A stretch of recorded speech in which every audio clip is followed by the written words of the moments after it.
Agroinformación, las noticias de interés para los productores de alimentos saludables de Almería en Agroradio, con el patrocinio de Semillas Surseed.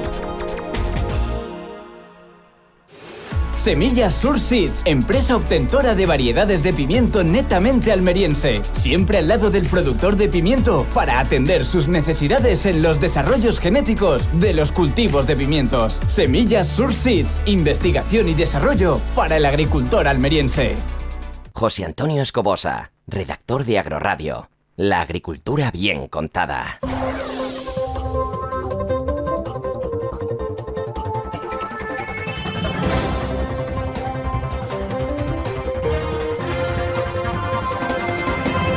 Muy buenas, seguimos contándote toda la actualidad agrícola aquí en Agroradio, ya sabes, la 103.0 de tu dial de FM. Hoy, en Agroinformación, vamos a hablar de la menopausia de las plantas.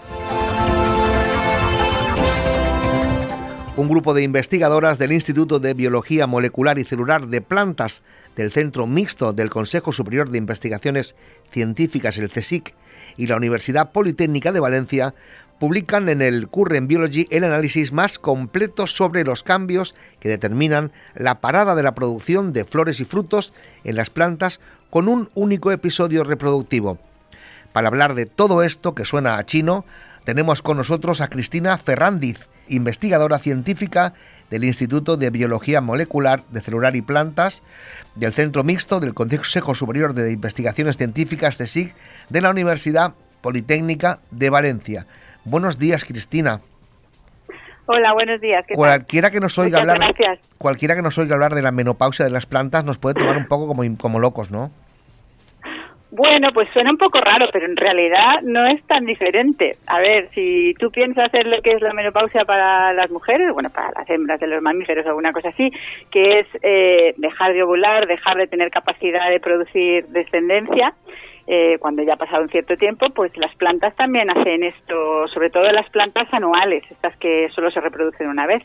Están durante una temporada produciendo flores y frutos y luego pues paran de hacerlo. Entonces esa parada que tienen al final de su vida y que precede luego a la muerte de la planta, pues puede considerarse una menopausia vegetal, ¿por qué no? Entonces, Cristina, entiendo que estés estudiando el proceso final de esa planta.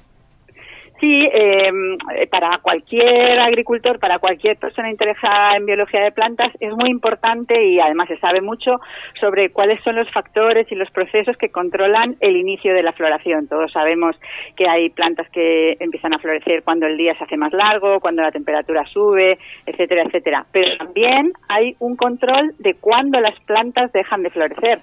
Y eso se sabe muchísimo menos. Nosotros llevamos trabajando en ese tema unos pocos años y en realidad, mientras que en lo otro hay muchísimos grupos de investigación aportando muchos datos, en esta parte final no hay tantos y es realmente sorprendente porque en realidad la producción total de descendencia en términos de flores, frutos y semillas de una planta va a depender también de cuánto tiempo esa planta va a estar produciendo esas flores y frutos. Y esto no es una cosa que simplemente la planta se cansa y para, sino que está controlado genéticamente, está controlado por factores ambientales y está muy regulado. Entonces, entender cuáles son los factores que controlan esa regulación, ese final de la floración, pues es muy importante a nivel biológico, ecológico, como quieras, pero también agronómico, porque el poder, digamos, manipular la extensión de ese periodo de la floración y de la producción de frutos, pues por supuesto tiene un impacto en el rendimiento que no es pequeño. ¿Me estás diciendo que podéis controlar la producción total de una planta?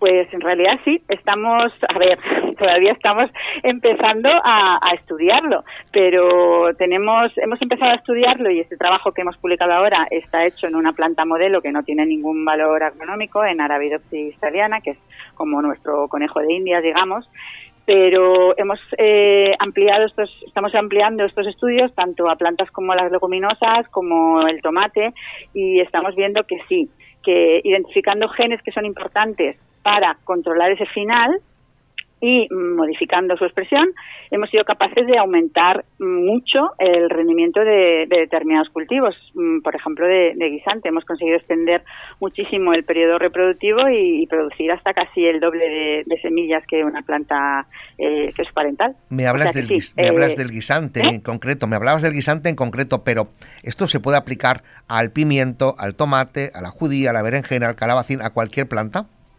Pensamos que sí.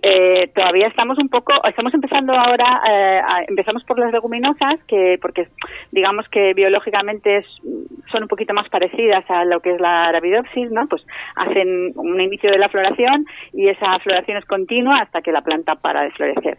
En otras especies, como las que me has mencionado, que son más bien solanáceas y la producción de flores es un poquito diferente, pero estamos ahora empezando a estudiar estos genes en estas especies. Hemos empezado por tomate y los resultados hasta ahora también parecen bastante compatibles, es decir, que también parece que el mismo tipo de sistemas que controlan la producción, el final de la producción en Arabidopsis, que es la modelo, o en leguminosas, también podrían estar operando en este tipo de plantas solanáceas, y entonces sí, pensamos que de alguna manera podremos extender este conocimiento a un gran número de cultivos, sobre todo. Y lo que estamos estudiando son cultivos anuales, es decir, los que florecen una vez y ya la planta la quitas, no en plantas perennes, aunque también es posible que tengan algunas cosas en común. Pero sobre todo estamos estudiándolo en plantas y cultivos anuales. Aquí en Agroradio nos gusta hablar mucho de ciencia con científicos y hemos hablado con compañeros tuyos de ahí, de la Politécnica de Valencia, de la UOC de Barcelona, de la Mayora de Málaga, científicos que están dedicándose a las plantas. Y la verdad es que lo que nos viene en los próximos 15-20 años creo que es apasionante, porque con compañeros tuyos podemos hablar de feromonas para las plantas, de inyectar a las plantas X cosas, estamos hablando de producir semillas que necesiten menos agua, de que la población mundial está creciendo y evidentemente hay que alimentarla con plantas que van a dar más kilos con menos agua. Realmente es apasionante lo que viene por delante para la ciencia. Para nosotros también, porque además ahora tenemos una serie de herramientas genéticas y moleculares que eran impensables hace 15 o 20 años. Podemos probar de una manera muchísimo más rápida y testar nuestras hipótesis de una manera muchísimo más eficiente. Entonces creo que la velocidad con que vamos a ir incorporando ese conocimiento en aplicaciones prácticas va a ser muy grande. Realmente en mi laboratorio, más que todas estas cosas que has mencionado, estudiamos genética. Entonces, lo que buscamos son genes que controlan procesos como del que estamos hablando.